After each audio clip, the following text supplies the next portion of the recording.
نحمد و نصلی علی رسولہ الکریم اما بعد بسم اللہ الرحمن الرحیم افتمارونہ علی ما یری صدق اللہ العظیم۔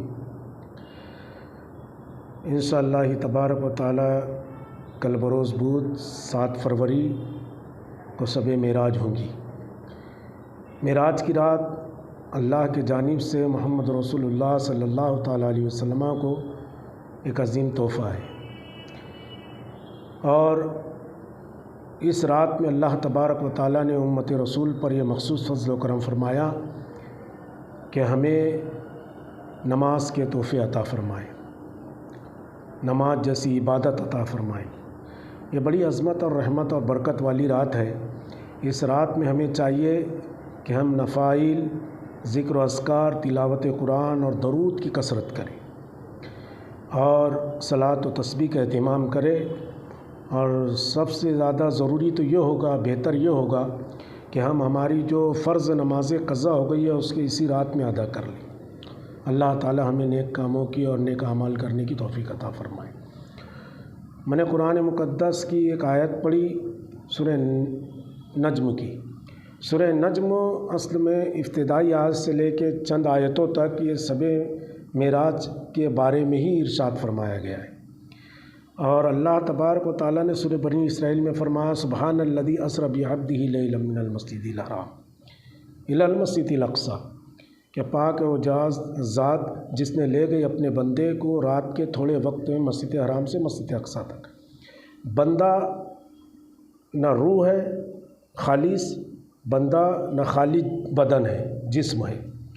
جب روح اور بدن کا ملاپ ہوتا ہے، تعلق ہوتا ہے، تو بندہ بنتا ہے۔ تو اس آیت سے ثابت ہوا کہ حضور علیہ الصلاۃ والتسلیم شب معراج جسم و جسمانیت کے ساتھ لامکہ گئے اور اللہ کا دیدار کیا۔ سورہ نجم کی ابتدائی آیت والنجم اذا ہوا، اور قسم ہے، اللہ نے قسم اٹھا کر کہا، اور قسم ہے مجھ کو چمکدار تارے محمد کی جو معراج کی رات اترا۔ آگے فرماتا وما ضل صاحبکم وما غوا، اور نہ تمہارے صاحب راہ بھولے نہ راہ بھٹکے۔ ان آیتوں سے یہ معلوم ہوا کہ اللہ نے قسم اٹھا کر کہا کہ تارے محمد کی قسم جو شب معراج اترا، معراج کی رات اترا، اور راہ نہ بھولے نہ راہ چھوڑی۔ اب ایک صاحب عقل، اللہ نے جسے عقل دیا ہے، وہ اتنا تو سمجھ سکتا ہے کہ خواب میں کوئی قسم نہیں، اللہ کی ذات قسم کا ہی اٹھائیں گے، کوئی بھی قسم نہیں اٹھا سکتا ہے۔ خواب خواب ہوتا ہے، اور روحانیت روحانیت ہوتی ہے۔ کبھی روح کے متعلق کبھی معراج ہوتی، روحانی معراج ہوتی تو قسم اٹھانے کی ضرورت نہیں تھی، کبھی خواب کے ذریعے ہوتی تو قسم اٹھانے کی ضرورت نہیں تھی، اور خواب میں ہوتی تو ما ضل صاحبکم وما غوا، پھر اللہ ہم سے خطاب کیسے فرماتا؟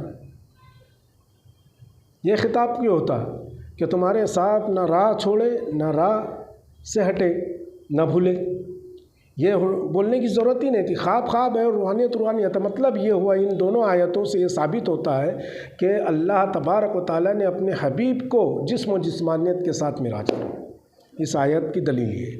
دوسرا، اللہ تعالیٰ ارشاد فرماتا ہے افتمارونہ علی ما یری، تم ان سے ان کے دیکھے ہوئے پہ جھگڑتے ہو۔ یرا فعل مظاہرے کا صیغہ ہے، یرا دیکھتا ہے یا دیکھیں گا۔ یہ تو وہ محبوب ہے جو کبھی زمین پر بھی ہو تو اپنے رب کو دیکھتے رہتے ہیں، اپنے رب کا دیدار کرتے رہتے ہیں۔ اور آگے ارشاد فرماتا ہے اللہ تعالیٰ ما زاغ البصر وما طغی، نہ آنکھ پھری نہ حد سے زیادہ بڑی۔ اب عقل میں لاؤ کہ اللہ کا قرآن کیا کہہ رہا ہے، اللہ کا قرآن کیا بتا رہا ہے کہ آنکھیں نہ ادھر ادھر پھری، نہ ادھر دیکھی نہ ادھر دیکھی، نہ حد سے زیادہ تجاوز کری، بس اپنے رب کا دیدار کری۔ اب یہ خواب ہے یا روحانیت ہے کہ خواب میں یہ آیت ہے، اللہ تعالیٰ خواب کے لیے آیت نازل فرمائے گا؟ خواب ہوتا تو رؤیا کا جملہ استعمال کر دیتا، جیسے قد صدقت رؤیا کہ ابراہیم نے اپنے خواب کو سچ کر دکھایا۔ تو بول دیتا تھا کہ اے محبوب، ہم نے جو میرے محبوب نے خواب میں دیکھا وہ اس نے سچ کہا، یہ بیان کر دیتا۔ نہ حد سے زیادہ بڑی، نہ ادھر ادھر دیکھی آنکھ نے، جسے جلوہ دیکھنا تھا وہی جلوہ دیکھی۔ تو ان آیت کریمہ سے یہ سبھی ثابت ہوتا ہے کہ حضور علیہ الصلاۃ والتسلیم کو اللہ تعالیٰ نے جسم و جسمانیت کے ساتھ معراج فرمائی۔ ان آیتوں سے یہ ثابت ہوتا ہے۔ اور جسم و جسمانیت کے ساتھ حضور کا جانا، اس کے اوپر تمام بے شمار ہمارے اکابرین صحابہ کرام کی بھی احادیث ہے، اور ہمارے سلف و صالحین نے اس کے اوپر کثیر میں لکھا ہے، اور علماء کرام کی اس کے اوپر بے شمار تقاریر ہے، آپ سماعت فرماتے ہوں گے۔ حضرت جبریل علیہ الصلاۃ والتسلیم اللہ کے حکم سے آئے اور حضور علیہ الصلاۃ والتسلیم کو پیغام پہنچائے کہ یا رسول اللہ صلی اللہ علیہ وسلم، اللہ تعالیٰ آپ پر درود و سلام کرتا ہے اور آپ کو معراج کے لیے بلاتا ہے۔ حضور علیہ الصلاۃ والتسلیم تیار ہوئے، براق باہر کھڑا ہوا تھا، براق کے اوپر آپ بیٹھے، پھر براق ہے تو حرم شریف سے اڑا مسجد اقصیٰ کی طرف۔ اب راستے میں بے شمار واقعات ہوئے، پھر حضور علیہ السلام مسجد اقصیٰ کے جبرائیل نے براق کو مسجد اقصیٰ کے پاس اتارا گیا، پھر وہاں پر آپ اترے، مسجد اقصیٰ پہنچے اور تمام انبیاء کرام کی آپ نے امامت فرمائی، نماز ہوئی، پھر وہاں سے براق اڑا، پہلے آسمان، دوسرے آسمان، تیسرے آسمان، چوتھے آسمان، پانچویں، چھٹے، ساتویں پر جا کر سدرۃ المنتہا کے پاس رک گیا۔